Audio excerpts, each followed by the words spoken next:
الرحمن الرحيم والضحى والليل إذا سجى ما ودعك ربك وما قلى وللآخرة خير لك من الأولى ولسوف يعطيك ربك فترضى ألم يجدك يتيما Allah ta'ala ya samu dace za mu tashi aya ta 46 a game da muka faɗa fadin Allah ta'ala qala araqibun anta an alihati ya ibrahim bismillah أعوذ بالله من الشيطان الرجيم na'am بسم الله الرحمن الرحيم قال أراغب أنت عن آلهتي يا إبراهيم لئن لم تنته لأرجمنك واهجرني مليا قال سلام عليك سأستغفر لك ربي إنه كان بي حفيا وأعتذركم وما تدعون من دون الله وأدعو ربي عسى ألا أكون بدعاء ربي شقيا. na'am Allah subhanahu wa ta'ala yace kun ce baban annabi Ibrahim yace qala araqibun anta an alihati ya Ibrahim la in lam tantahi la arjumannak wahjurni maliya qala baban annabi Ibrahim kuma da bace muna maganar wa'azi da ya rika yau babansa mahaifinsa ya zama to ba musulmi ba akwai hikima ta Allah kaga annabi ya zama annabi ne shi amma mahaifinsa bai zamanto musulmi ba wannan hikima ce da Allah kuma ba wanda yake cewa Allah dan ne ta yi ka zama annabi dan ka ya zama ba mutumin kike ba musulmi ba haka Allah ya ga dama yana aikata abin da ya ga dama da shi Allah fa'alu lima yuridu subhanahu wa ta'ala da haka kala da annabi Ibrahim yake cewa babansa wa'azi wanda yake nuna ba kana iya wa babanka wa'azi amma kai masa ta hanyar da ta dace yanzu ta yi mai yana yin abin da ba na kirki ba to sai ka duba in za ka iya masa wa'azi ta hanyar ta dace ya karba to kana iya masa in kuma ka san a'a ba za ka iya masa wa'azi ba to sai ka nemi wani abokinsa ko so da ke ganin za su iya gaya masa sai ka je ka siya musu da wannan jarida din ka gaya musu cewa mahaifinka gashi kana son a masa nasiha don abokinsa ne kaga zai fi karɓar wa'azin fiye da kai ɗansa to da ka je kana duba hanyar da barna za ta kau kuma ba za ka yi masa rashin kunya da shi ai ba maka na kaza kaga wannan za a samu matsala to da haka in ba za ka yi masa wa'azi kana iya zama samun malaminsa ko wani abokinsa amininsa da ce ina son da Allah ka yi wa baba nasiha to da baba na ga abin da yake zai iya kai shi zuwa ga halaka to amma ni ba zan iya gaya masa amma da Allah ka same shi ka ja hankalin shikenan wannan yayi daidai abu ne mai kyau to sai annabi Ibrahim alaihi salam yake wa babansa nasiha cewa ya rabu da bautawa gumaka ba za su yi amfani da shi komai ba mahaifinsa sai ya jawo shi ƙala sai ya ce shi baba annabi Ibrahim ne ya ce araqibun anta an alihati ya Ibrahim yanzu kai Ibrahimu kana kyamar alloli na da nake bautawa kenan ma'ana waɗannan allolin da nake bautawa gumaka kyamar su kake yi haka kake cewa da bauta musu shine araqibun anta an alihati ya Ibrahim yanzu Ibrahimu kana kyamar iyayen gijina ne da nake bautawa kyamar su kake yi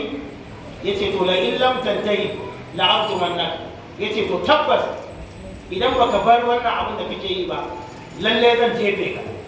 ma'ana zan jefe kan sa ai maka rajam shine la arjumannak yace wa hajurni maliya kuma ka bace min da gani tsawon lokaci ma'ana ka bace min da gani ba na son ganin ka a nan gurin mahaifin ka kore shi kenan qala salamun alayk shi kuma annabi Ibrahim tunda annabi ne mai hikima bai yi fito na fito da mahaifin ya yi fada ya ce kana zuwa kana tsoron kyale waɗannan allolin da nake bautawa kana kyamar su ne kai to in baka daina ba zan jefe ka ma'ana zan sa a yi maka rajamu wa durni maliya ka bace mun da gani ba na son ganin ka a yake wa dan fada shi kuma dan qala salamun alayk shi kuma annabi Ibrahim sai ya ce aminci ya tabbata a gare ka ya kai mahaifina ba so nake musaba ba so nake in jawo ka kan hanya ta kwarai da haka kai hakuri aminci ya tabbata gare ka kaga wani an ga dane mai tarbiyya dane ne san abin da ya kamata yayi masa fada to shi ba zai fada ba shi ayi hakuri ba aminci ya tabbata a gare ka Allah ya rubuta zuciyar shine salamun alayk aminci ya tabbata a gare ka ya kai mahaifina sa'astaghfiru laka rabbi, yace zan nema maka gafarar ubangiji. Kaji ba, yace baba kai hakuri, kuma Allah ya zan nema maka gafarar ubangiji na. Innahu kana bi hafiya, kuma lalle ubangiji na ya kasance mai haba ne da mutane. Ina da muna gane shine mai kana bi hafiya, lalle shi ubangiji na ya tabbata mai haba ne da ni, ma'ana ina da shiga a gurin sai yana da haba da ni. Da zarar na nema maka gafara a gurin sa to zai gafarta maka, amma dai ka daina bauta abin da kake da kuma kaya baba. Yace wa a'tazilukum wa ma tad'una min dunillahi, yace zan kuwa kauracewa, ma'ana zan kuwa kaurace muku ku da abin da kuke bautawa wanda ba Allah ba ma yafi nasa ya ce bace masa da gani ba, yace to baba kuma Allah ya yarda zan kaurace muku da kai da abin da kuke bautawa ba za ka rika gani na ba, zan yi kokari in kaurace muku shine wa a'tazilukum ma tad'una min dunillahi, zan kaurace muku da ku da abin da kuke bautawa ba Allah din. Wa ad'u rabbi asa an la akuna bi du'a'i rabbi shaqiya, in kuma roƙi ubangiji na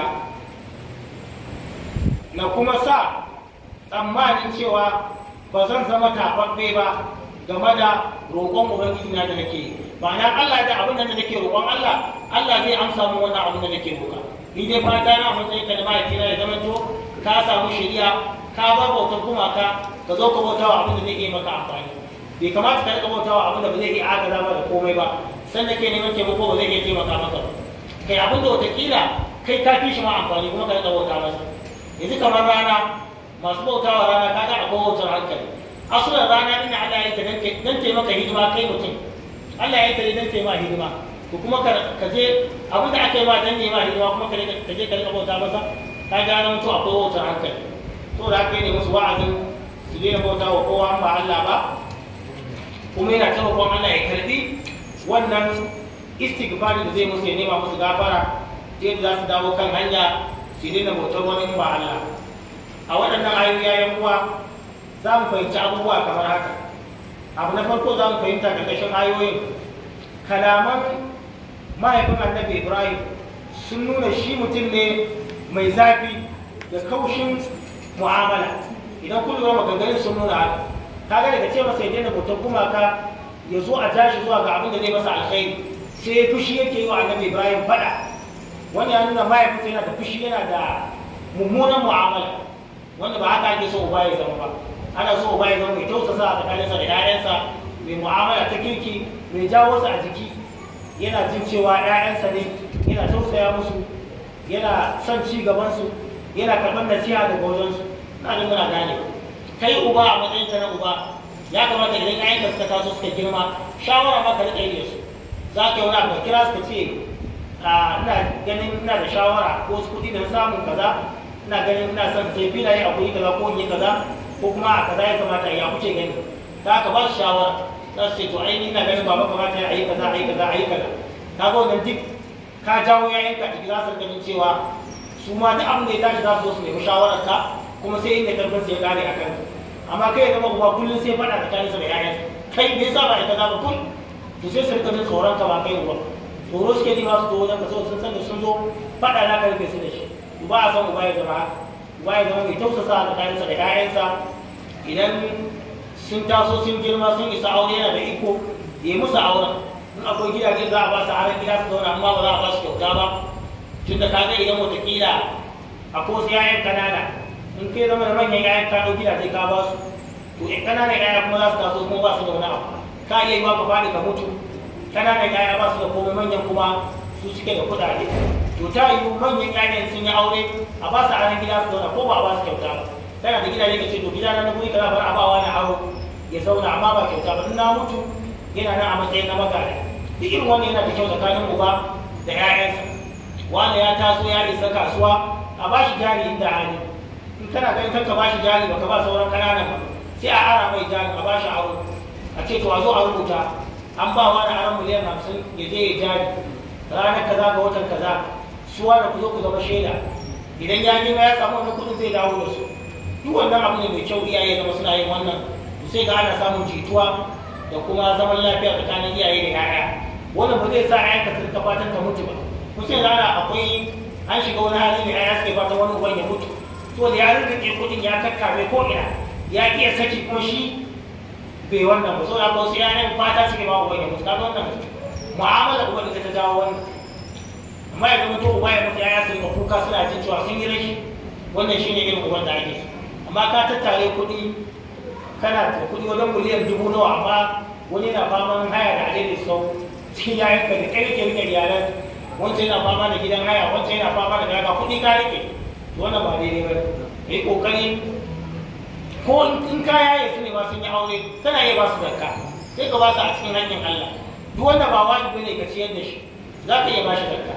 ko za ka sai ka ba su a cikin hanyar Allah amma ba za ka ba su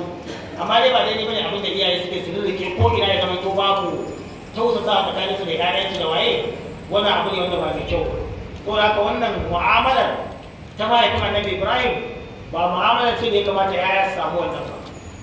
a iyaye su rika yin wannan ba sannan iyaye su rika yayansu addu'a so da addu'a iyaye da yaya Allah yana amsa kai da mutum sai mummuna addu'a da kanin ka ƴaƴan a wani Allah ya wajen sa a ba a san shi yasa tunda addu'a uba nan da nan Allah yake amsa to ba a so uba ya rika saurin yi wa ɗayansa mummunan addu'a ba a san wannan so da idan suka lalace kai za ka fi kowa da wannan so da kan sun yi abu na gari ka rika yawan shi musu albarka kullum kada da hannu ka rike musu addu'a dan Allah ya kula da su Allah ya sa ko da bayan ka Allah ya musu kaza Allah yana amsa wannan addu'a saboda haka uba ya zama to yana da kyakkyawan mu'amala da ƴaƴansa yana musu addu'a ta gari to wannan abu ne mai kyau kwarai da gaske su ma ƴaƴan za su suna jin ka a jiki za su suna son ka za su ji sai yadda karfin su ya kare kuma idan kai dabara ka ba wani jari a cikin ƴaƴanka misali a ce ma shi ne babba to ta yi lokacin da karfin ka ya kare ko da kana nan da rai shi kuma zai iya kula da gidan ka wannan abu ne na alkhairi amma inda baka ba shi wannan jari ko ka kula da shi ba wataƙila za a zo a yi faduwar guzuma ake cewa to kaga wannan ba dabara ba amma sun taso a cikin yayan nuna musu kasuwa a ba su jari wataƙila wani sai ya zo ya rike gida wani sai ya zo ya tallafi ƙannansa ma saboda ya taso ya yi arziki ya kula da ƴaƴansa ƙannansa mata wani ma ya aurar da wata a ciki duk in ka ba da ka mutu kuma wani ya ka ƙarfi dama a ciki dole ita ce dabarar da ya kamata a ce ƴaƴa suna yi dama kuma ka ba ƴaƴan tarbiyya ko da haka ba za su je su rika yin abin da bai kamata ba ina jin muna gane da haka yana da kyau iyaye su rika kula da wannan a wajen abin da ya shafi tafiyar da mu'amala da ƴaƴansu sannan abu na biyu ayoyin suna nuna mahaifin annabi Ibrahim mutum ne mai alfahari da kuma mai alfahari da gumakan da yake bautawa kuma yana matuƙar wato girmama waɗannan gumakan da yake bautawa don haka ya zaɓi rabuwa da ɗansa annabi Ibrahim akan sauran waɗancan gumakan da yake bautawa kuma kula ayoyin sun nuna haka kaga ɗansa bane cikinsa amma ya zaɓi ya rabu da shi akan waɗannan gumakan da yake bautawa wani na zama maka wannan gumakan yi ne musu soyayya ta koli kuma sun shiga ransa kwarai da gaske duba yadda ɗa yake son yadda uba yake son ɗansa amma ya gwammace ya rabu da ɗan akan waɗannan gumakan wanda ya nuna ba ƙaramin soyayya yake waɗannan gumakan ina jin muna gane sannan abu na uku ɗabi'ar mumini ita ce tausayawa wajen magana kuma tausayawa mutumin da yake mara sani wanda yake bai san abu ba to ɗabi'ar mumini zai sanar da shi abu ya kokari ya tausasa masa ya tausaya masa ko da kuwa zai masa wauta da jahilci ina jin muna gane wanda kamar darasi kuma ake ba masu wa'azi wani idan yana karantarwa ko yana tafiya baya iya hakuri wani yana koya ma abu da ka abu ya ce to ka gani kai wanda ba za ka taɓa ganewa ba kana a'a so ake wanda ke koya maka ka tausaya masa kana tausasa masa ko kasuwa ce kake koya masa ga yadda ake yi sai zo ya kuskure ba zuwa za ka rufe shi ba ka ce a ba haka ake yi idan an yi kaza ga yadda ake kuma da baka san da za ka kamata ya ka tambaya duk da irin wannan kaga sai ka kana tausasa masa sannan malami a makaranta ya ka tausaya wa ɗalibansa ba kullum ya rika daga bulala yana dukan tsena sai ya cire musu sha'awar karatu sai su ba sa son karatu duk malamin da ya fiye duka za ga ɗalibai ba sa son period ɗinsu ba sa son shi sa illar da ake wa karatun addini da sai a nemi malamin abin nan addini ya yi ake malamin ya yi zuwa arabiya shi ne disul master da ba a yanzu na dubo shi ne disul master shi ne mai duka sai zama to ɗalibai gaba ɗaya sun tsani madarsa wannan kudin illa ake ake karatun addini na jin hanyar za ka ake a firamare galibi malamin da yake duka duk suna masa shi ne malamin arabiya wata ya laifi malamin arabiya za a kashe zane to shi kuma yaro din da ya zane shi kaga baya son sa ba zai ji yana son sannan bidiyo ma sai a kai ta can rana kowa ya gaji kaga da Allah ke a tashi a tafi gida to lokacin malamin arabiya ne shi duk an fara jin bacci malamin ingilishi wanda sassafe da na mathematics saboda ana ba abubuwan muhimmanci yaro ya yi bacci kwakwalwarsa ta huta ta yi fresh yanzu zai fara ɗiban abuwa sai a sa period ɗin da safe english da math arabiya ko sai a kai da can da rana kowa ya gaji Allah ke a kada a tashi to lokacin shigo ya shi ina shigo za a fara sake wannan yanan wannan illa ce ake karatun addini ba tare da mun sani to amma yanzu ina ga tunda akwai makarantu da ake ba karatun addini din muhimmanci ina da ba za a samu wannan yanzu ana gyara tsarin musamman a makarantu firamare da musamman gwamnati ko har yanzu haka ake yi kuma ga su ma salisu sai a kokari a gyara to ya ce ana gyarawa ga principal mai tare da shi na makarantar gwamnati sai a kokari a gyara dan a ba karatun addini din muhimmanci ko da abin da ba a ba shi muhimmanci ba ɗalibi ba zai je na sha'awar wannan abu saboda haka malami kai ya zama mai faɗa mai hantarar ɗalibansa ba zai samu ɗalibansa rika son wannan abu amma ya zama to hanyoyi na jan hankali ya zama duk malami yana da su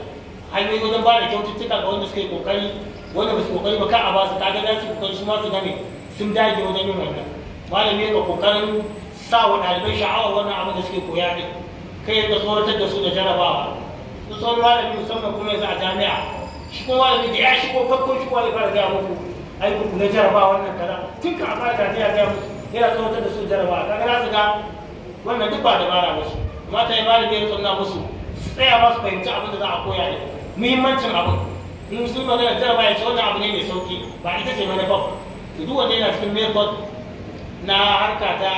yanzu abin da ya sa ake samu wannan matsalar yawancin malaman ba su karanta education galibi za a kawo malami a ba shi koyarwa amma bai karanta education bai sanya ake koyarwa wani ɗauka yake kawai yana da karatu zai iya koyarwa kuma koyarwa sai ka koyi ya ake koyarwa ne ni ba ban ƙara gane haka sai da na yi PGDE a FCE bayan ka yi digiri ya kai zuwa ka yi wani kwas da ya tsawon wata tara ko shekara ɗaya ka koyi kawai ya ake koyarwa so za ka iya tsantar kanka a lecturer ko ka tsanci kanka to sai ka yi irin wannan za ka gane ashe koyarwa ba ya kamata ka koyi ya ake koyarwa ita gane ina da muna gane an ba ka san ya ake koyarwa duk irin ilimin ka ko profesa ne kai sai ka kasa isar da sakon yadda ya kamata wanda ya iya koyarwa kuma cikin minti 30 zai zo isar da sakon da kai ba za ka iya to da haka duk wannan abin da ya kashe ilimi yanzu an kashe teachers college kun san da akwai makarantun teachers college ko wanda zai je koyarwa sai ya biya ku shiga makarantar koyarwa ita kanta ne koyi karantarwa to anan ne aka samu abin da ake so a da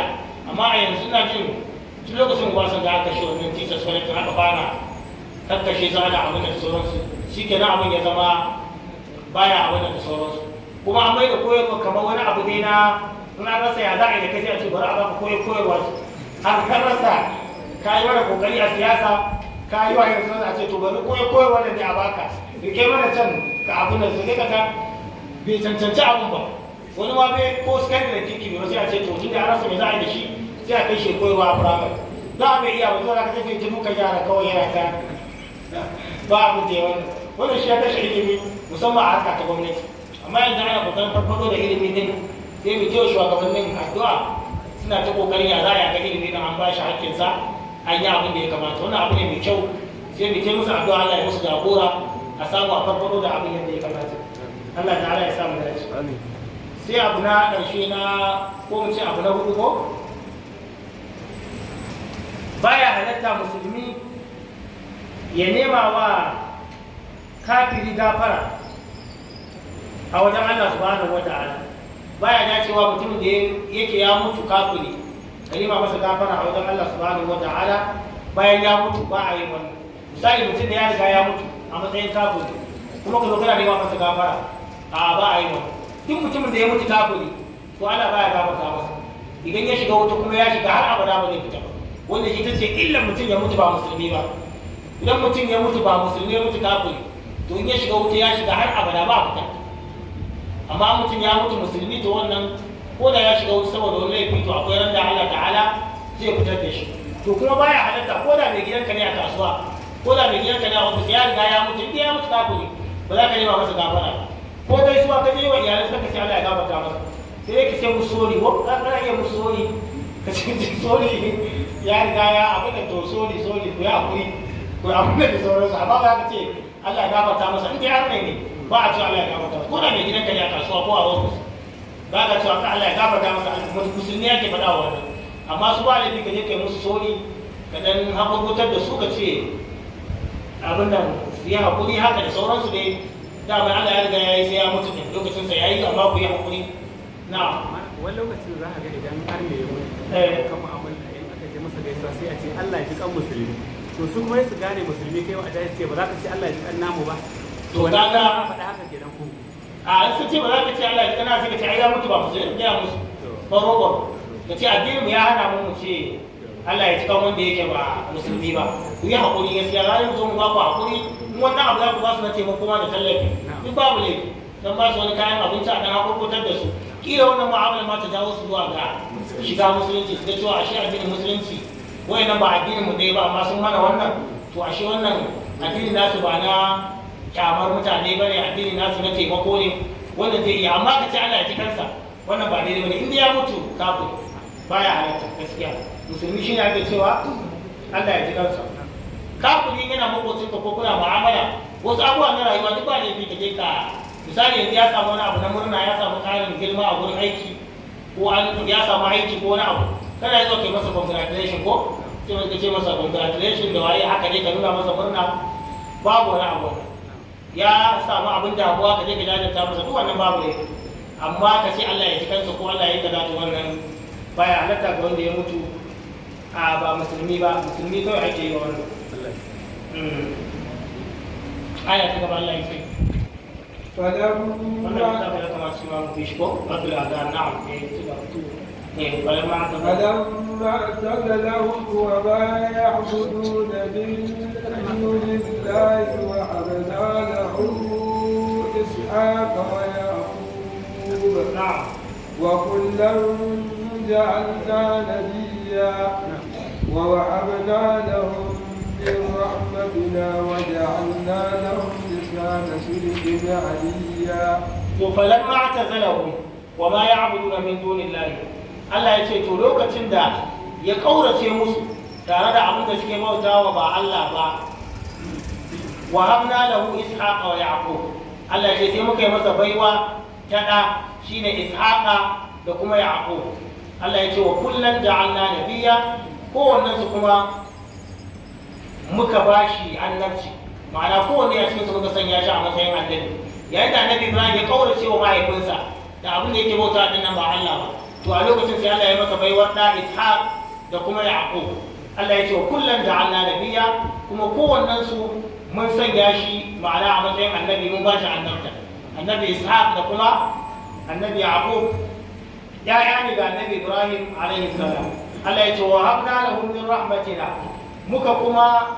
yi musu baiwa da rahamar mu inja Allah wa ja'alna lahum lisana sidqin aliyya kuma muka sanya musu kyakkyawan ambato wanda yake wato madaukaki har bayan su za a yi ta ambaton su da ambato wanda yake mai kyau ina jin muna gane so da haka kana so Allah ya sanya maka ambato mai kyau kai kokari ka shuka alkhairi yanzu misali idan shugabanci Allah ya baka ai ka san shugabancin nan ne kamar kujera aski ce kamar yadda ake faɗa za ka tashi wani ya hau dama kai wanda ya tashi ka zo kai ne ka hau ba zan cewa shekara ta ba ko shekara 10 za ka yi ko 50 za ka wutar ne za ka so to me ya kamata ka yi to kwani ka bar kyakkyawan ambato me za ka tafi a haka ambaton kan shi na alkhairi shi ya kamata ka yi wanda abin da shugabannin ba sa gane me yasa har yanzu ba a manta irin Saddauna irin Tafawa Balewa da sauran wasu saboda sun yi wani abin da sun bar kyakkyawan ambato yanzu abin da ya kamata ka yi kokari kai ma ka yi kokari ka bar me ka bar kyakkyawan ambato a bayan ka musamman shugabanni tunda ka san za ka sauka me za ka kafa na alkhairi wanda ko bayan ka tafi za a yi ta yi banka ka ce ai shi ya yi kaza shi ya samar da kaza na abu ba za a taɓa manta da wannan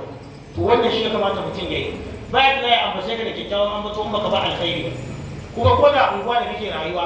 in ba ka da alkhairi ba baka zama to mutumin kirki ba ko bayan ka mutu ba za ka bar kyakkyawan ambato ba sai a rika murna ma ka mutu amma idan ka assasa alkhairai da yawa ka yi abin da ya kamata ka yi kaza to bayan ka mutu za a yi ta ambatan ka da da kyakkyawan ambato. Kila ka gina masallaci Allah ya hore maka, ka ɗauki nauyin mutane kaza, ka gina makaranta kaza, ka yi kaza,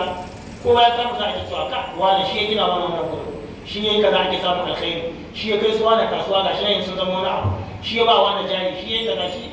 shi ya sama wani aiki. Ko babba ne kai a unguwa, ka yi kokari ka sama wa yaran mutane aiki in kana da dama,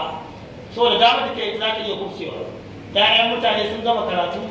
wani ya bar aiki, wani an kore shi da gurin aiki, wani kaza, ka yi kokari wannan influence da kake da shi, ka yi kokari ka karɓi takardun mutane ka sama musu aiki, za ka bar kyakkyawan ambato. Amma su wasa kulawa da wani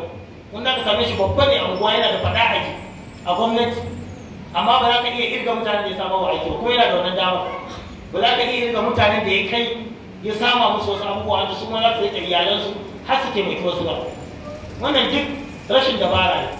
Tsawawan ɗan siyasa ne kai, a'a wani mai babba ne kai a unguwa da mutane suke jin magana ka wani kaza, duk wata dama da ke da ita yi kokari ka sama al'ummar ka alkhairi. Yana cikin abin da kabilu suka fi mu a nan gurin. Yanzu idan kabila ya je wata ma'aikata ko aka ba shi rukun wata ma'aikata, kan ya tafi da gurin ko shekara biyu ne sai ka da ya kawo mutane sun fa 20. So da shi yana kishin mutanen sai ya ga kafin ya bar gurin mutum nawa ya kafa a gurin nasa, wanda mu kuma ya kafa haka ne. Galibi ba haushe shi yawanci ku ya kuri, ni ma ba haushe ne, amma dai halin mu ne ya kamata mu gyara. Za ka mutum da yake ba haushe za ka ba shi guri babba ne shi, yana damar zai samu mutane aiki, ya yi abu kaza, amma za sai ya tafi da gurin bai kai ko mutum ɗaya ba. Wannan matsala ce ta mutanen mu, gaskiya matsala ce babba, ya kamata mu gyara wannan. Shi wani kyashi yake yana hasada ya kai wani, shi ma wani ya zama wani abu, sai ya shekara nawa amma Allah bai kai mutanen sa. Ta gwada ba karamin abin nan bane, amma yawanci wanda suke kabilu ba sai an gaya ma irin kabilar ba, kai dai ka sani. Yanzu ko shugabancin kasa da ake ko wani abu da sauransu, mutum nawa ne yan arewa suke shugabancin kasar, amma me suka gyara na arewa? Ba abin da muke takama da shi irin noma da kasuwanci da abubuwa, amma sun zo sun sauka ba abin da suka kafa na wani. Sai ka rasa to meye manufarsu, su ba sa da kishin addinin, babu kishin arewa, babu kishi, sai ka rasa. Amma dan kudu da ya hau abin da yake ci kokari ya za a yi gina can, ya za a yi ga ya kafa abubuwa a can guraren. Wannan kuma mutanen ba a ruwansu da irin wannan, wannan ba bai kamata a ce ko ba kai kishin musulunci ba, kai kishin arewa, kai kishin bangaren. Yanzu ko abubuwan da suke ba irin na bandit nan da wannan kashe-kashen da wannan yan bindiga ne, yadda a ce gwamnonin arewa gaba ɗaya za su haɗu, ba ruwan da cewa a jiha kaza ne, duk abin da ya shafi arewa kawai ya shafi, duk abin da ya shafi wata jiha ɗaya arewa ya shafi jiha, su haɗu gaba ɗaya a ce bakin su ɗaya da sarakuna, a ce su haɗu su masu su duka a jiha fuskanci shugaban kasa, a ce wannan abin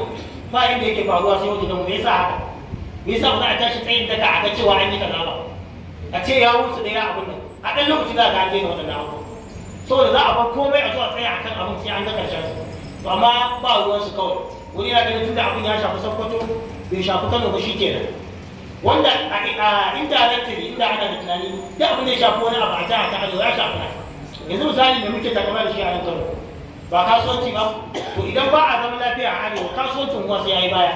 Baki ba za su rika zuwa ba, za su rika siyan kayayyaki, ba za a samu, sannan duk mutanen da suke yan can za su bulbulo su dawo Kano. Yanzu da shi ne abu da ya ba kullum yuya ake ana shigowa Kano. Da aka sana'ar da za ka kai ɗan nan sai zama cewa ba aiki ma da za ka, so da ayyukan sun yi mai, sun yi karanci, kowa ya dawo Kano an zo an taro. Lokaci ya yi. To duk wani abu yan uwa muna faɗa saboda shugaban su rike kishi, zo to suna da kishin al'ummar su. Kana shugaba kai kokari al'umma ka kawo su ci gaba, ka gina musu abin da zai taimake su. Wannan shi ne abin da ya kamata. Amma ka zo ka shi kana shugaba ka tafi, shi kullum jiya yau. To ya zaka ce shi kuma nan can ya hau ya samu dama ka ce ba zai yi gurin sa ba. Kai me yasa na ku ya samu dama bai yi wa al'ummar sa? Wannan shi ne abin da muke ciki. Allah ta'ala ya shiryar da mu, ya shirya shugabannin namu. An ce lokaci yayi za mu tsaya a nan. A jiya sun ɗan yi korafi masu ɗaukar karatun, so ake gaba ɗaya kai rika musu minti 50. Gaba ɗaya minti 50 so da suna sawa a kafafen yaɗa labarai, su kuma suna son ya zama akwai lokacin da za ka ɗan yi gabatarwa, kuma kafin lokacin za a ɗan lokacin talla minti 5 da sauran dai abubuwa. Da aka baya wuce minti 50, yanzu kusan mun minti 50 ne. So da aka sai mai haƙuri da abin da ya samu, da fatan abin da muka yi daidai Allah ta'ala ya ba mu lada, abin da muka kuskure muna roƙon Allah ta'ala ya yafe mana. Allah kuma ya nuna mana kuskuren mu nan gaba domin mu gyara. Shugabannin mu kuma Allah ya shiryar da su, Allah ya riko da hannayensu, Allah ya ba su mashawarta na gari, Allah ya kimsa musu adalci da san al'ummar su, da kokarin kawo maslaha da abin da yake ci gaba ga al'ummarsu. Allah ta'ala ya kimsa adalci da tausayi da jin kan talakawa a cikin zukatansu. Don kuma Allah ya ba mu ikon musu addu'a da kuma yi musu biyayya cikin abin da bai saba wa Allah. Dukkan bukatunmu na alkhairi na roƙon Allah ya biya mana su. Dukkan wanda yake cikin kunci a cikin Allah ka yaye masa. Masu neman jari Allah ta'ala ka ba su. Dukkan mai wata sana'a Allah ya sa masa albarka. Allah ya karɓi ibadunmu da muke a wannan wata. Allah ya sa mu cikin daren lailatul qadr muna masu ibada imanin wa ihtisabu. Dukkan masu ba da gudunmawa akan tafiyar wannan karatu Allah ya saka musu da alkhairi. Allah ya yi wata arzikin su. Wanda suke son su taimaki addini ba su da shi Allah ka hore musu. Iyaye ma Allah ya saka musu da alkhairi. Wanda iyaye suka rasa a cikin ma Allah gafarta musu. Allah ya musu rahama ka sa aljanna makomansu. Mu da namu iyaye suke nan da rai Allah ya ba mu ido tosta musu yadda ya kamata.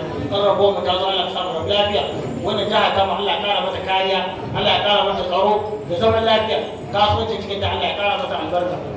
Jihohin da ake fama da rashin zaman lafiya Allah ka yaye. Allah ba dan halin ba Allah ka mana zaman lafiya da kwanciyar hankali. Allah ka ba mu arziki mai amfani. Allah ka ba mu arziki mai albarka. In mutuwa mu ta zo Allah ka sa mu da imani. Subhana rabbika rabbil izzati amma yasifun wa salamun ala al mursalin walhamdulillahi rabbil alamin. Wassalamu alaikum.